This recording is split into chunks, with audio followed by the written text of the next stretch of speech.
Hi. Hi, how are you? Oh no, I think.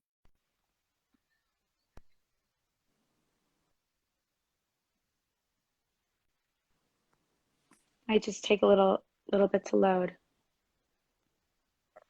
Can you hear Okay, me, there we go. Sydney? My internet was like, Perfect. yes, I can No, hear you. you're fine. Okay, awesome. All right, Okay, so for our viewers right now, we are Mental Health First Aid. We're run by Mental Health Global Network, and Mental Health Global Network creates mental health education programming services. And today we are here with Sydney, and Sydney started My Color, My Experience, which is a platform to talk about, you know, racial injustice, Black mental health, all the kind of things going on right now, and people's personal perspective and experience on them. Sydney, could you tell me a little bit about it in your own words? sure. So I started My Color, My Experience a couple weeks ago, kind of just in the light of all these racial and social injustice issues that are going on. So basically, what we're trying to do is create a safe environment for Black people to speak on issues of racial and social injustice that specifically target them. We want to speak on these issues and their solutions to these issues and how to mobilize change. And further, in this space, we want to open it up to white people as they're encouraged to listen to these experiences of Black people inside and outside of this country. We want to give them insight and encourage them to further educate themselves on Black history. And I think it's really important that I emphasize the encouragement of white people in these discussions, because these issues that specifically target Black people can't be solved without having white allies, because the Right. power lies with them because of their privilege. So we have to be unified in that sense, because if we want to see any results of the resolutions, we have to work together. So for now, these discussions have been facilitated via Zoom when we discuss topics weekly. And we have people from all different walks of life involved in these discussions, from different ethnic backgrounds to different occupations, those which include the law enforcement, healthcare, education, those being some of the three major institutions whose systematic practices are rooted in racism. So we delve into the history of these institutions and other systemically racist institutes to have a better understanding of how they operate as racism is so deeply ingrained in them, and we want to find ways to cultivate these solutions. So we know that these Right. conversations about race can be very difficult, but and traumatic for Black people, in that they have to relive some of these experiences that they've gone through. But we have to be able to break that barrier of discomfort for Black people and for white people, because it's almost like the least extensive thing that white people can do is to sit in an uncomfortable conversation and then learn from that. So we Yeah. encourage people from everywhere to just to listen, because I think that's the first start, and then further educate themselves. Right. And like you said, it's very difficult, I would imagine, to talk about, these traumatic experiences. So the Mhm. least we can do, Mhm. as members of the white community, is to just listen and to empathize and to educate ourselves, Mhm. because we're not the ones going through it. So if it's an uncomfortable conversation, then, we don't, it's not uncomfortable for us. It shouldn't be, Right, at least, because right. we're not the ones who have suffered. So, how can people get involved in these conversations or sign up to be a part of them? So recently I've been, well, I send out emails weekly talking about what the next discussion is going to be. So I've had kind of just like word of mouth, contacting friends, having them contact other friends. But in the next week or so, I plan on having, a logo for it that I can like post on my Instagram, creating an Instagram for this space of discussions, just to kind of gain more traction. And this is obviously a Yeah. fantastic platform. So anybody who wants to be a part of it, DM me your emails and I will put you on that list so you can be updated when these discussions are, and pick and choose whichever ones you want to join. Absolutely. And we've posted about it. We're going to keep posting about it. And anybody who doesn't have Sydney's Instagram or contact, message us and we'll connect you with Sydney. So It's definitely important to get Yes. involved. So amazing. So thank you so much again for being here and starting off with that Or, extremely powerful statement. I wanted to talk a little bit about, Black mental health and kind of the overlooked nature of mm-hmm. mental health in Black communities. And it's not really taken as seriously. Maybe it's kind of, we have this idea that like only Right. white people face mental health issues, which is so far off statistically. So if you would like to talk a little bit about that, I'd love to hear your Right. perspective. Okay, so I definitely have a few things to say about this. But yes, it is an issue within the Black community that we don't take mental health very seriously. Specifically with the older generation, like our parents and our grandparents, most of the times these people, because these people have deep rooted ties to religion, it sometimes, teeters into mental health in that you can be told by your elders to, just pray about it if you want to talk, or if you want to talk about your emotions. And it's not that prayer isn't powerful if that's what you believe, but that's not solely going to fix the issues that I'm struggling with in my head. And a lot of these ideals about religion have been rooted in slavery, because in that time period, religion and church was the only place that Black people could seek refuge. There weren't mental health professionals or places that enslaved people could go to talk about what was going on in their head. Essentially, religion was all they had. And further, when Black people have thought about mental health, and we're talking about people in the old generations having it being seen as a white issue, is because partially the way the media portrays it.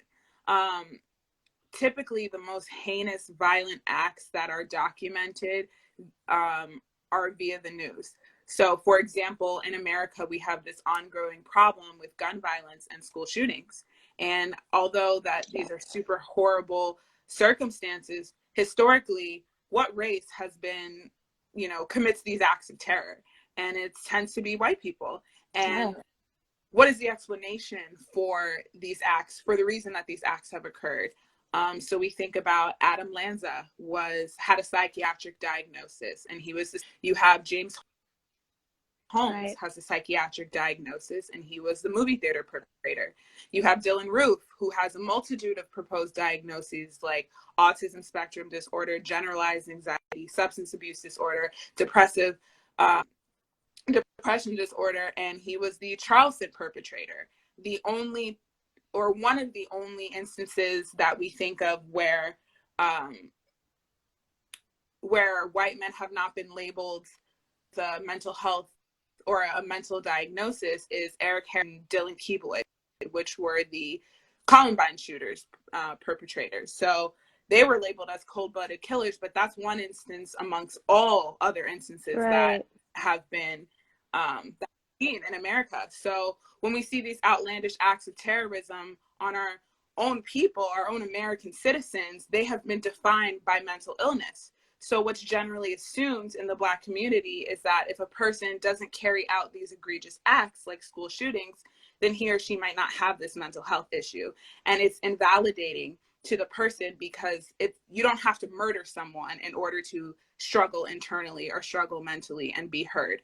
So, Right. that's part of the issue, is we need to validate Black people in that sense, that it's not a white issue, it's just a people issue. Yeah. That's part of it. You have to break that barrier. Absolutely. And but to get a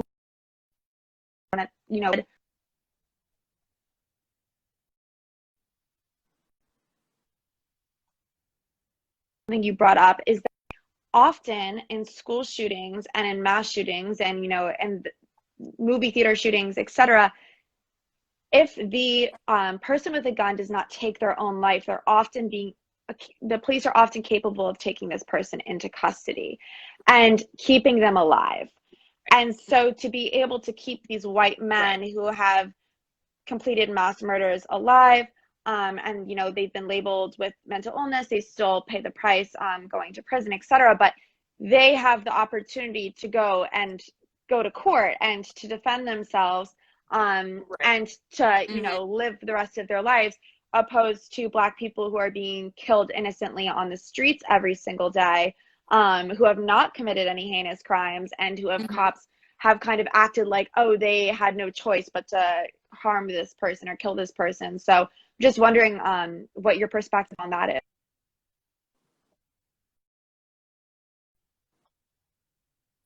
Um, Sorry, I don't know if I'm freezing or not, but you froze a little bit. So I think your question was, what was my perspectives on the fact that, yeah, is it better? Okay, it's better now. Yep, sorry, it's probably my fault. No, it's okay. Sorry, I hope my internet isn't too bad.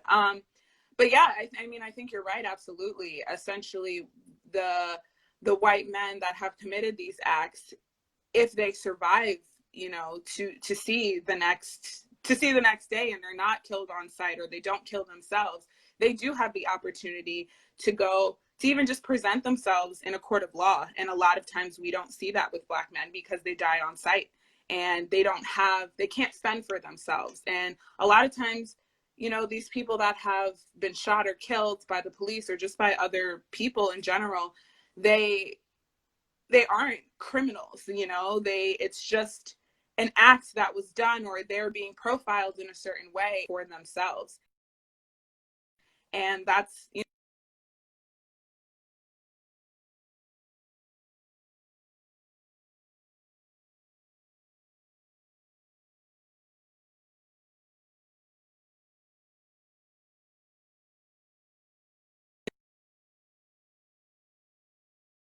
where do we where do we where do we fix that? Where's the start of that? Is it within the justice system? Is it within changing the mindsets of other people? Like, how do we combat that issue? And there's layers to it, and I don't have the answers to it, but I do. Like, Yeah, it's a problem, and it's a frustrating problem for sure. yeah, absolutely. So Mm-hmm. when we do our mental health first aid trainings and our mental health intervention trainings, we just recently added in a section about racial trauma. And I think Mm-hmm. that's long overdue because we talk about all these different mental illnesses and the effects that they have. Everything from bipolar to anxiety to depression to eating disorders. And racial trauma is such an issue in this country. It's caused by discrimination, by police brutality, by either experiencing something firsthand or witnessing something happen as a bystander. And I wanted to know if you had anything that you could share about racial trauma, or maybe how someone's experience, maybe if they're not even affected themselves, but just being an American in this country and witnessing police brutality of people of color and people that look just like them on the news and on Facebook and on Instagram, and how that might affect their mental health. Right. So to put it simply, it's PTSD. When we're talking about trauma in the Black community, whether you've had a personal encounter with the police or a racist person or not, we can think about that in terms of social media, as these senseless murders have been recorded, or the phenomena of Karen, being videotaped. And it's horrifying to be a Black person in general, and then especially now in this social climate, because not only do you have the weight of everything that's going on now on your back, but you also have the trauma from your ancestors as well. You carry that throughout your life.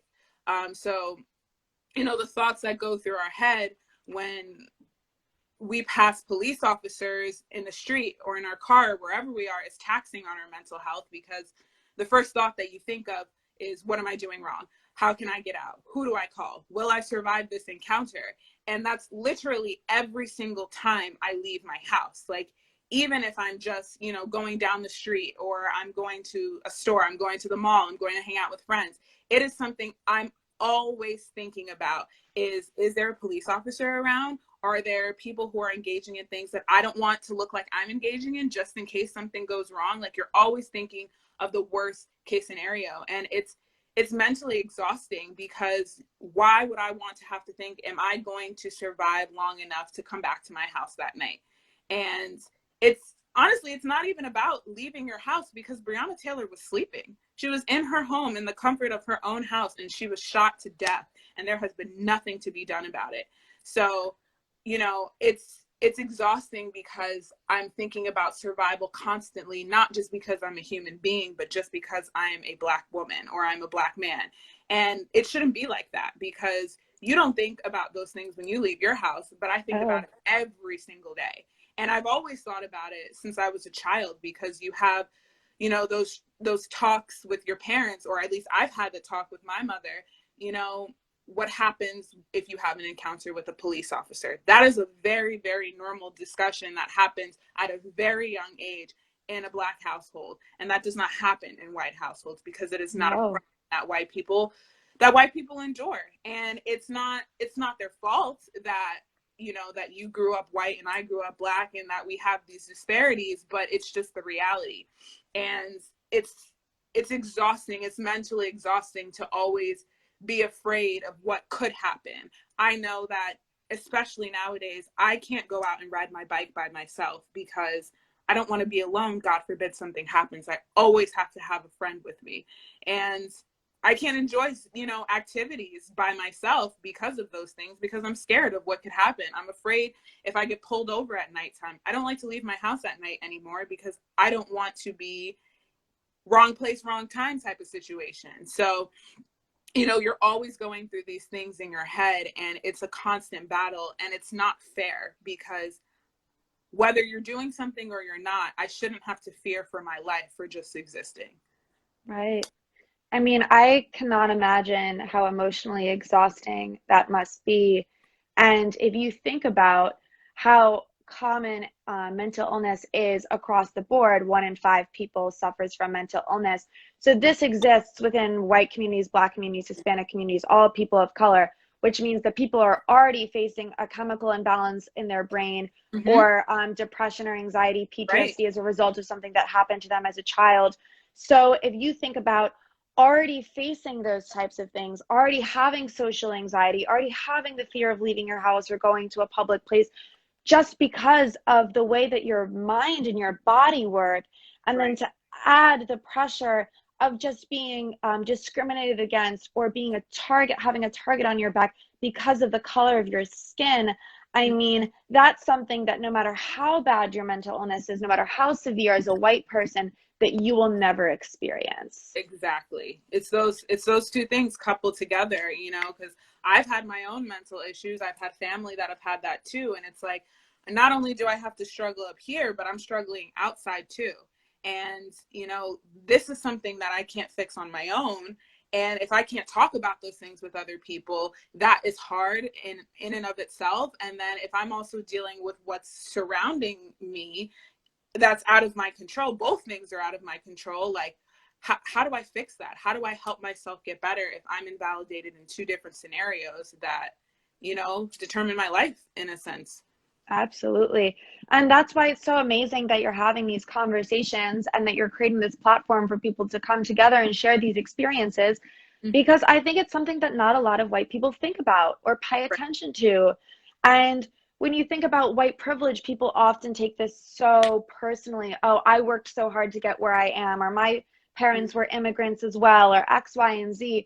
Mm-hmm. But it's about your basic ability to carry throughout your day and your daily life without the burden of fear.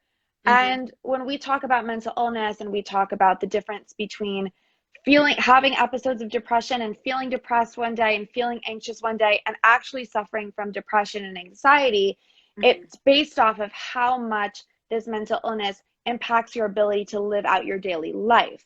And Mm-hmm. so if you think about it, it's so crippling to have those mental illnesses affecting your daily life. And I know I already said this, but again, to just have the privilege to not have the way that you look, or the family that you came from, or the community that you live within affect that, and be an added burden as well. That's white privilege. And Right. there's so many ways that it exists, but it's so important for us to have these conversations, because I think every time I have another conversation, I figure out another way that I'm privileged as a white person. Right. And I think it also, we talk about, it's socially, it's mentally, it's racially, but it's also politically.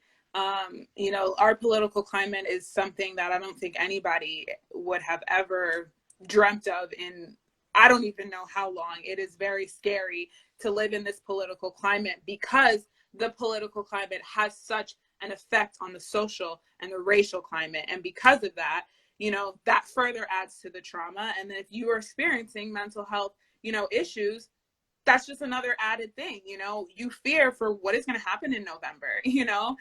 Should I live the rest of my days out in this country that I was born in, or should I move just because I'm so scared that, I could die under this presidency, and that's, Yeah. It's so many things that are layered on top of each other. And then you just put that, you couple that with your mental health, and it's like a blow up in your head. Absolutely. Mm-hmm. I mean, thinking and talking about the election is such an important point because I think it's had extremely low media coverage. We know that voter suppression is happening. In New York right now, there's hundreds of polls available, compared to thousands that usually exist. That's happening all over the country. The lines are extremely long. People aren't wearing masks. I mean, it's just this entire climate of fear, and it's one of the most important elections that we will have in this country ever, most likely, as long as things don't get periodically worse over time.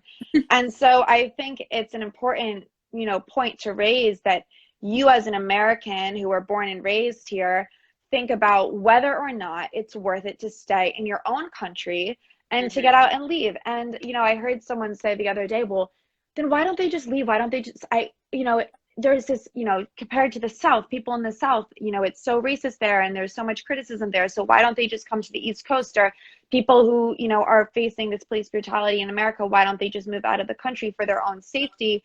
But it's not that simple, right? It's not that easy. It's expensive. And you're also giving up all of your friends and family in your hometown that you've known your entire life. And so it's not easy to just pack up and leave, but to have to seriously consider that is really scary. Yeah. And I mean, I know myself, my mother, my sister, we've come up with, what are ways that we can escape this country if that happens, because I don't want to stay here. Like, I'll just put that point blank period. I don't want to stay in this country if that's what I would have to endure for the next 4 years, because it is terrifying. I was terrified 4 years ago, and I'm even more terrified now. And I didn't think that that could be possible. And, and it's sad because, like you said, it's not that easy just to pack up from the South to the North and leave. Part of the reason is because, like you said, it's extremely expensive to live. I live in New York. New York is ridiculously expensive for no reason. And if I'm coming from a place like Atlanta, Georgia, or Florida, or wherever, I can't just pack up everything and go buy a house and live in this climate, or live in this area. And a lot of times, because of the racism that is so deeply ingrained in our country, it's not only easy because it's so expensive, but part of the reason it's so expensive is because of things like redlining, because of things, that have been put in place to make it not possible for Black people to flourish, in certain areas. So I have that in the back of my head. You're right. You don't want to leave your family. You don't want to leave some place that you've been so accustomed to being in your whole life, just because you have this extremely powerful man that is taking away your rights day by day by day. And, as a Black woman, it's even scarier because Black women are invalidated all the time. Even further than Black men, Black trans people, Black gay people, like it's, there's so many layers to these topics that builds on your mental and it's sad. And it's how, what do you do? Like how do you fix that problem? And the problem doesn't start with people like me. It starts with people like you. So you allowing me to have this space to talk about it, it's the first step. But what's next? I think that's, the question is, how else can we start to fix these issues so that we can both live comfortably? Because it's not even about equality anymore. I think that has been thrown out the window. It's about equity and it's about justice. And we have neither of those. So what do we do? And I'm asking you, but I'm asking everybody else, because I don't answer. I don't know. And because I've lived in this area for so long, and these things happen hundreds of years before me, and they'll probably continue to happen hundreds of years after I'm gone. And I don't want my kids to live in this sort of climate. I don't want their kids to live in this sort of climate, but I know that that's probably what's going to happen. And it makes me even weary, like, do I even want to have kids? Because I don't want them to grow up like this. I don't want to be, another mother who loses their child at the hands of the police for no good reason. I don't want to have to deal with that trauma. I don't think that those women should have to deal with that trauma either. So it's a constant battle. I think, yeah, and I can't relate to that, but I can relate to thinking about gun violence. And Mm-hmm. in the way that something I always say is that if gun rights, don't, if gun violence does not change by the time that I have children, I would not feel comfortable sending them to school. But Mm-hmm. imagine, because of all the school shootings, I'm from Easton, Connecticut. I'm right outside of Sandy Hook. Mm-hmm. That was a super traumatizing experience. And then I think of that just because of the gun rights and the NRA in this country. Then to think about just sending out your child to go to the grocery store, to go to the park, to play with their friends on the playground, and wondering if a police officer who's supposed to be there to protect them will or will not take their life. And I cannot imagine the burden or the fear of that. And to not be able to be scared to have children in this country. It's important that that there are more Black people in this country, that you guys do have children, that you do have families, because it's so important that white people don't continue to have this idea that we hold priority over this country, and we hold priority over the rights and over the decisions. And it's not fair for you to have to question that. And then if we think about women's reproductive rights, I know I'm getting a little bit off topic, but again, how that's been repressed in this country. And I actually saw a statistic the other day, and correct me if I'm wrong, but I believe it was correct, that in America, a Black woman, is 3 times more likely to die during childbirth than in any other country in the entire world, including third world countries. Mm-hmm. That was a shocking statistic to me. Right. Exactly. I think, and that is true. I have some friends who work in the healthcare system, and so they're in it, and they have told me there is some racial discrimination so prevalent in the healthcare system. And that's so dangerous, because these people are also governing our lives in a way. They don't have guns, but they have the right to deny us certain treatments that we might need. And further, we think about Donald Trump imposing that whole regulation on trans people and their rights in the healthcare system. It's so, you just have to realize how deeply embedded racism is. And being, like you said, having the fear of having children, because that, number one, you just might not survive childbirth, or the fear of, that's one thing. And then if you do survive childbirth, you're thinking about, are my kids even going to make it past 12? Because Tamir Rice was 12 when he got shot, so can my kid walk to the grocery store and pick up a bag of Skittles? Because, you think of things like Trayvon Martin. Can I drive in my car and not fear that I'm going to die 3 days later, just like Sandra Bland? So it's all these things on top of each other. And then you think about, your male or female counterpart, like the things that they're going through. You think about Ahmaud Arbery. He went for a jog, like he went to go exercise, and he has lost his life. And Oscar Grant, Sean Bell, like there's so many names, and there's so many names that we don't know about. And I think that's even more of the dangerous thing, is because we have 100 or so hashtags, but there's thousands of people who have similar stories just like this. So it's a fear, because you fear for the future, but you fear for the now as well. And that just constantly eats away at you, and you don't know how to fix it. You don't know if I should just live my life and just hope for the best, or do I protect myself by not having kids? Do I protect myself by not dating, or date outside my race because I have a better chance of them surviving longer? So it's so many different aspects and caveats. And I know that we're here talking about mental health, but you have to talk about these other things as well, because they're all interrelated. It's intersectional. Oh, absolutely. And it all goes back towards racial trauma, It does. Absolutely. And that how it affects mental health. And if you think about what are some things that we recommend to do to cope? When we do our mental health intervention trainings, we talk about exercise a lot, and how exercise, or even just going for a 15-minute walk around your neighborhood, can make a monumental difference in your day. Now, think about not being able to go on a 15-minute walk around your neighborhood because you're scared that you might not come back alive. And the pressure of that, and how that not only affects you and your life, but also your children, your family, your community. And So what do we do about that? That needs to change because racial trauma exists, Black mental health exists, Black mental illness exists, and we need to have appropriate, tangible ways for people to cope without them being in fear of losing their lives as a result of that.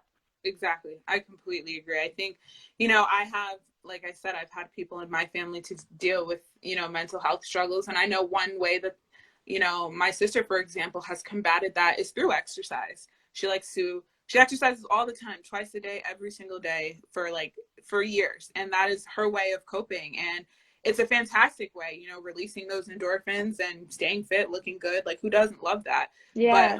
she can't go on a run because she's afraid that she might be gunned down. Who in their right mind is thinking about, I'm going for a run, but I'm going to be shot because I'm Black? That shouldn't even be a thought in my head. And until this happened, I would have never thought of that either. I literally would have never thought that I would have been targeted for running down the street, or that I would have been targeted for sleeping in my home. So it's like all these different scenarios that you never would have even dreamt of in a million years are happening right now. Right. And it's horrifying. And it's the creation of this culture under this government and, our commander in chief, Donald Trump, the president of the United States. And I remember people saying to me when they voted for him, when they were defending, supporting him, and when he became president, that things weren't going to change that much. And I knew that they would. And people talked about, well, things aren't going to change that much. This is just about tax dollars. I'm just fiscally conservative. I only stand with the Republican Party because of fiscal reasons and financial reasons. But to say that discredits or, kind of means that I care more about money than human rights. And also for people who say things aren't going to change that much. Well, look how much they've changed. And so, look, for people who voted for Donald Trump 4 years ago, that, okay, you made a mistake. You were ill-advised. You were undereducated.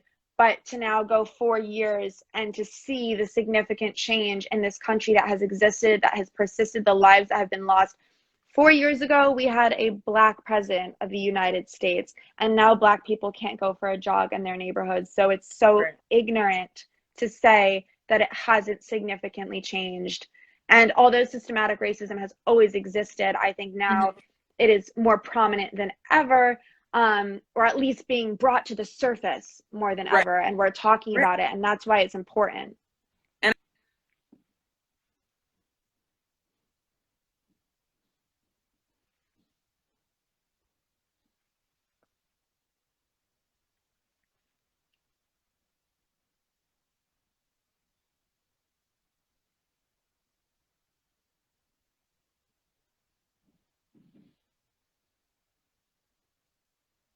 Shoot, I think we're frozen.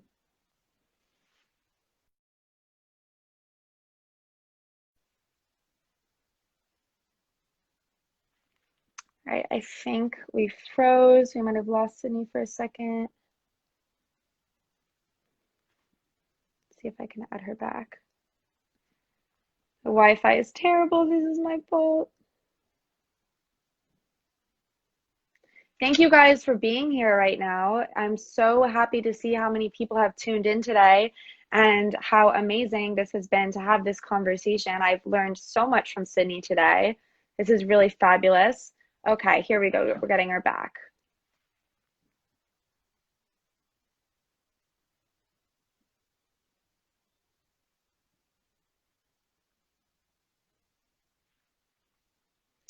Let's see.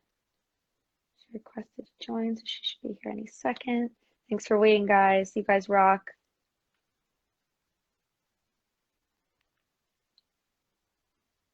I don't know about anybody else. My Wi-Fi and my service has been so bad since COVID has started. I think it's because so many people are working from home in my neighborhood.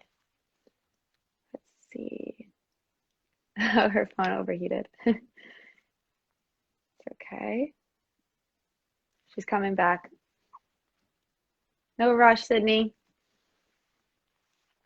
Does anybody have any questions in this conversation that they wanted to add, or any topics that they wanted to bring up for us to discuss? Feel free to write in the chat or any thoughts, comments. Okay, let's see. Okay, I'm gonna add her back, try again. Here we go. Sorry about that. Sorry, my phone overheated. That's Oh, literally yeah. I'm so confused. You're fine. At first, earlier it was my service and my Wi-Fi, so I figured it was me. Okay, but so I think we cut off when you were talking. Right. I believe I was alluding to the point of, goodness, I don't remember.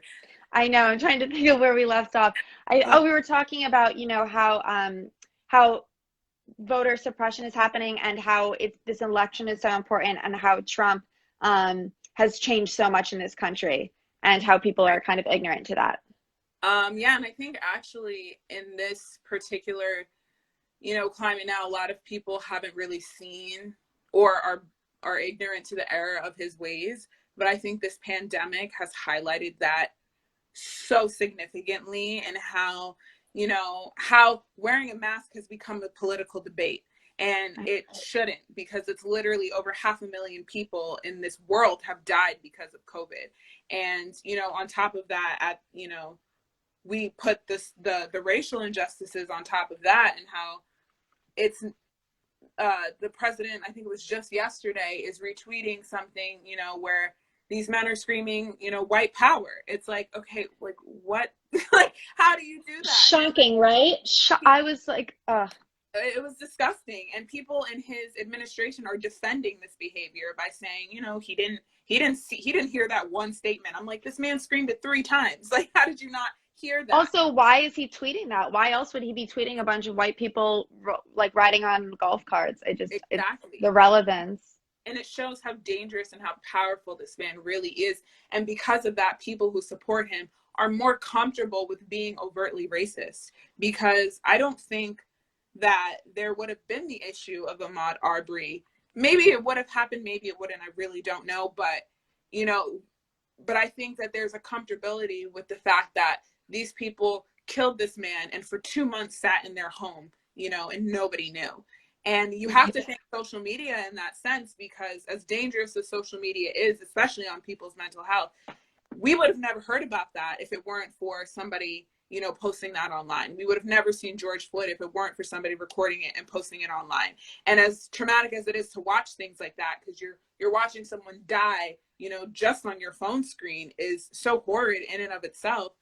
But our eyes would have been blinded to it if we didn't see those things on social media. So I, appreciate it in that sense, into, bringing awareness. But it's also, you go back and forth, is something that I've been dealing with, is I want to stay informed, but I also want to protect my mental. So how do I do both when I need to learn about everything that's going on, because it's affecting me, but it's also affecting me mentally.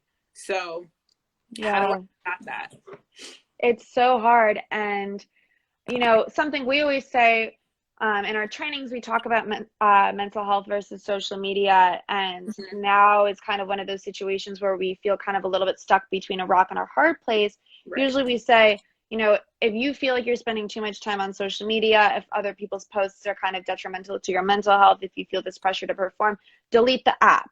So you don't have to delete your account. You don't have to deactivate it. You could just log out, or you could delete the app. I know that when I'm on my phone and I go to click on Instagram and I see that it's not there, I'm like, okay, that's cool. I'll take a few day break from it, and it's easier when the app is actually gone.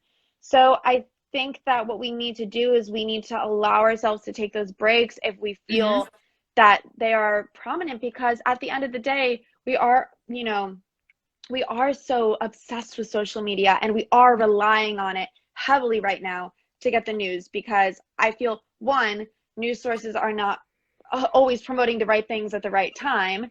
And there's so much going on right now between the election, between COVID, between Black Lives Matter, everything that the news is kind of projecting. Plus, we've seen CNN, MSNBC had, police officers shoot at them, tear gas them, repress them from reporting, which is, against her rights and, the constitutional rights that we have been given in this country for free speech and for freedom of press. And so we see that repressed. And so we're relying on social media, and we're relying on social media constantly to give us this feedback and this information. So it is really hard, I think, to be stuck between a rock and a hard place. And so I think sometimes maybe we need to say, like, today is my day off. I'm on it 7 days a week. And so Tuesday is going to be my weekly routine is that Tuesday, the app is deleted from my phone. And maybe Tuesday and Thursday if you feel, and then you give yourself the space to breathe for those 2 days, to take a break, to kind of sit and reflect. You're still going to be thinking about it. You could still read, you could still educate, you could still watch shows on Netflix. I know I feel guilty when I'm not checking my social media because I Right. feel like if I'm not posting, I'm not doing enough right now. Right. And so posting is so important, talking is so important, but maybe it's just about finding that balance that it's okay to take 2 days off a week. You're going to Right. be on the other five.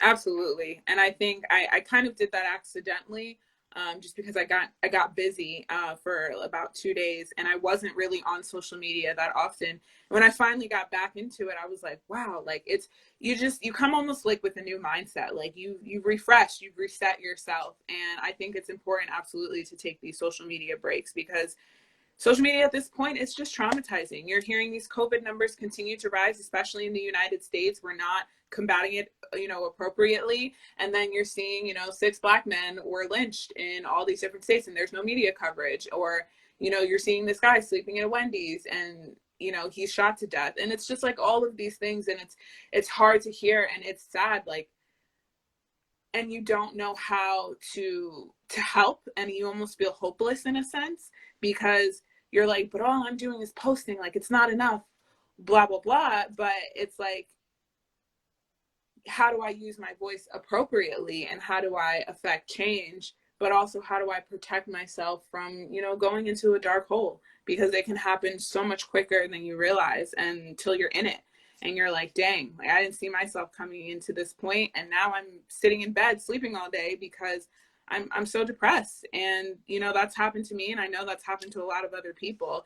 But it is important, like you said, to take those breaks and to give yourself time to reset and readjust. And you can almost like come back to social media with like a new mindset. And even though it's 2 days, like you have a clearer mental if you do things like that, if you're not Yes. constantly consuming negativity. Yeah. But And it's hard.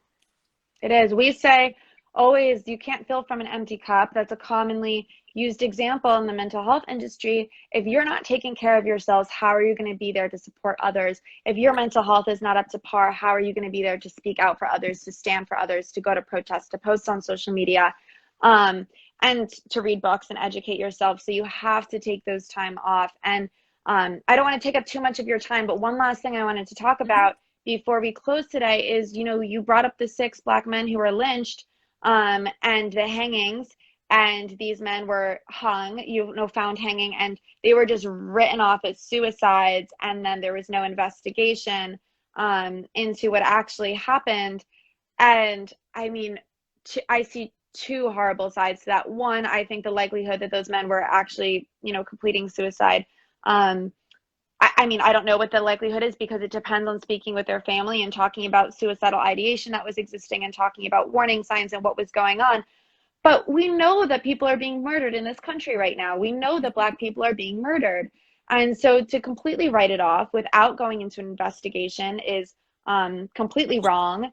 And regardless, even if those were suicides, then we need to talk about Black mental health and racial trauma, and that's how that's affecting people in this country. So I think there's something to be said about that. Right. I mean, I think that most people with a brain can know that those were not suicides, because you look at historically what suicide looks like, and it doesn't look like a mimic of a slave tactic used to kill Black people.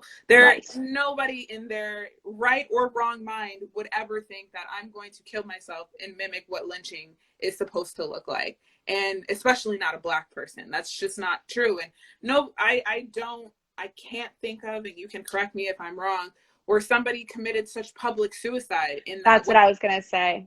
So it's like, am I really going to believe that there's 6 Black men, 6, not 1, not 2, but 6 Black men who committed suicide all in the same fashion? No, No. believe it. There's nothing that anybody can say that would get me to believe that these men killed themselves, because they didn't. And they just did not. And Right.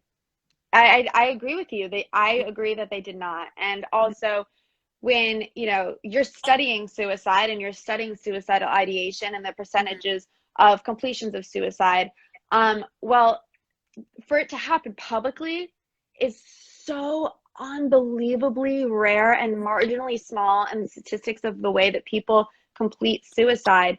It is so uncommon. It is rarely even discussed as a means of suicide.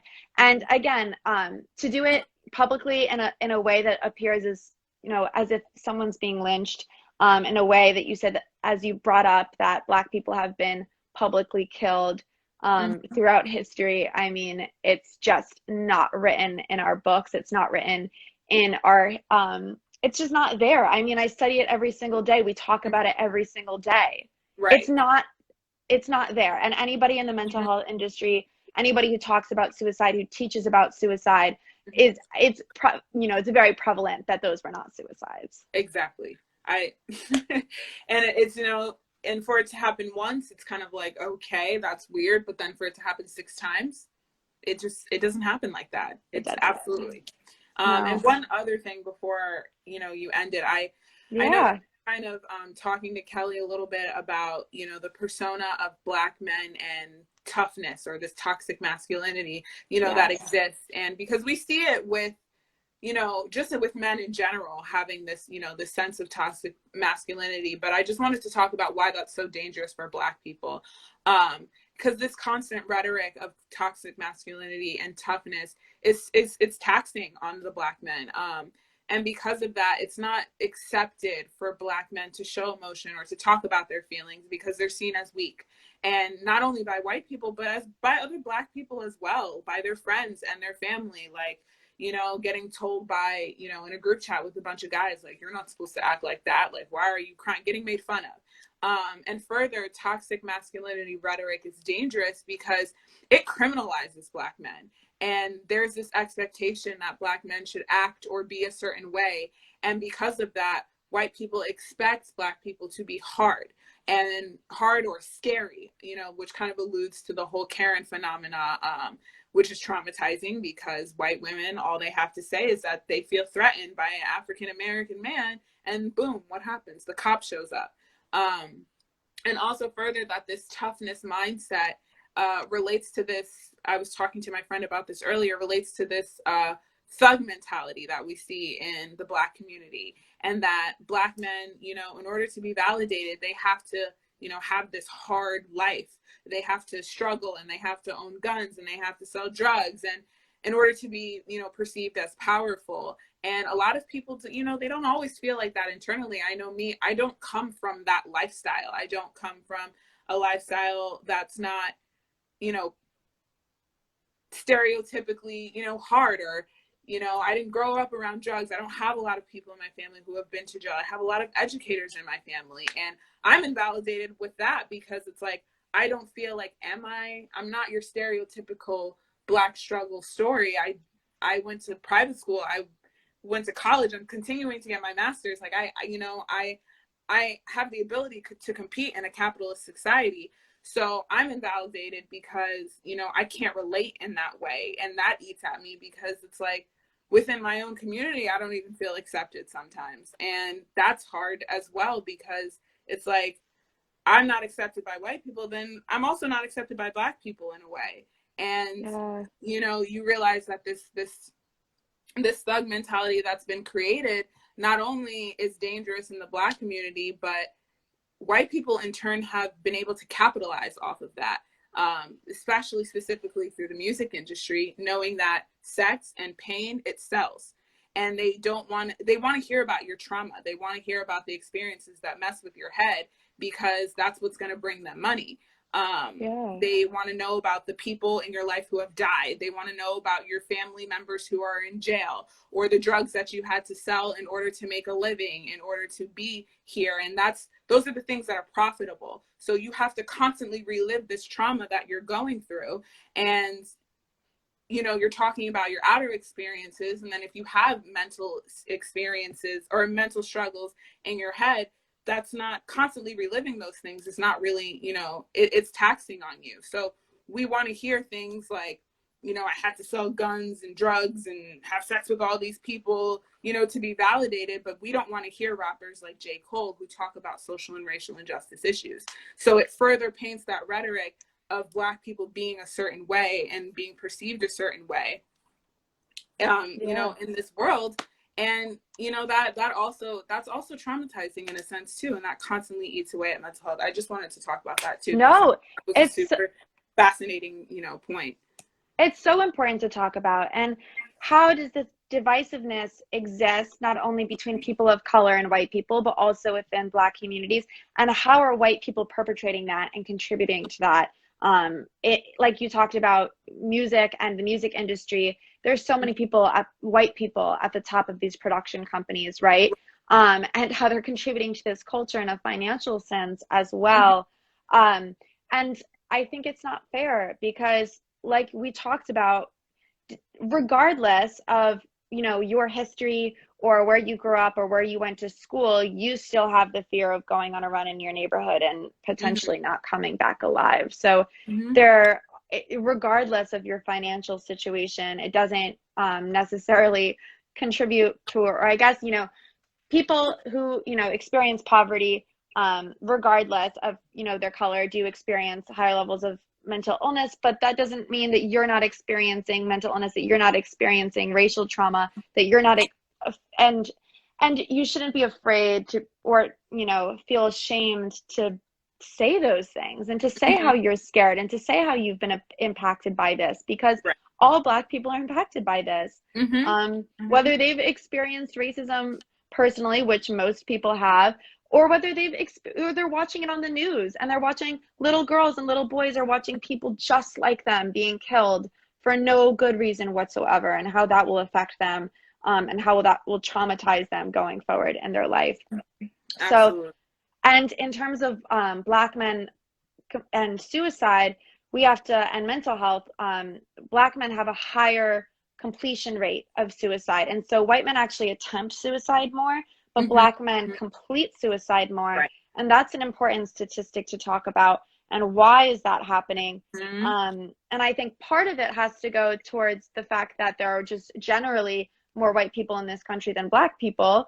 And so when we look at those statistics, they can come off a little bit skewed, but at the end of the day, more Black people are dying as a result of mental illness and as a result of suicide than white people are. And so that's something that needs to be discussed. Right, absolutely. And you saying that, you know, you acknowledge that there's actually 76%, according to the US Census as of 2019, there are 76% of people in the population that are white. And further within that, 60% of the population are white who are non-Latina or of non-Hispanic descent. And with that, there are 13% of people in America who are Black. And that's less than half of the population. That's almost far less. A quarter. It's barely a quarter of the population. And so when we see that Black men are the people who have committed suicide at higher rates than white people, it, you know, it's that disproportionate is what we're talking about. So when we say Black people are disproportionately affected, that's exactly what they mean. They make up barely a quarter of the population, and they are dying at far more rates than white people who make up well over half the population. And so that's why we say Black people, and we don't say people of color. We don't say Hispanic people, because not saying that they're not affected, but they're just not affected at the disproportionate rates that Black people are in comparison to white people. Right, absolutely. I think that's such an important point to discuss. And Sydney, I want to continue these conversations, so I will definitely be tuning in to your platform and, you know, My Color, My Experience. I'm so grateful that you are here today. This has been just so informational for me and educational, and I really hope that it has been for our viewers as well. I'm just so thankful to have you here today. And I just want to reiterate that anybody that wants to tune in to My Color, My Experience can DM Sydney. They can DM us on Mental Health Global Network, and we will get you guys connected because we need to be part of these conversations. And thank you so much for having me. I mean, this is one of the first platforms I've been able to speak on that's not my personal social media. So, like we said, like if you want to be a part of any of these discussions, I'm having one on Thursday. If anybody wants to Amazing. be a part of that, it's going to talk about the new Jim Crow is the title, about capitalism and mass incarceration and prison industry. So if you're interested in that, send me your emails. But thank you so, so much for allowing me to speak on things like this. And I hope you guys continue to do your own research as well. But I think that this was fantastic. So I thank you a lot for giving me this space. And thank you, Of, Kelly, for setting of us course. up. Yes, thank you so much, Kelly, for connecting us. And we have a long way to go. Mental Health First Aid and Mental Health Global Network has a long way to go in incorporating, the statistics surrounding racial trauma and Black people in this country and how they're disproportionately affected by mental illness, and by police brutality, et cetera, and how all those things impact our mental health. So, we need to do better. It is our goal to do better. And thank you so much again for helping us figure out how, taking the steps towards doing so. Thanks. Thanks so much Of for having course. Of course, we'll be in touch. Okay, bye, me. Sydney. Okay. Thanks so much Bye. again. Bye, everyone.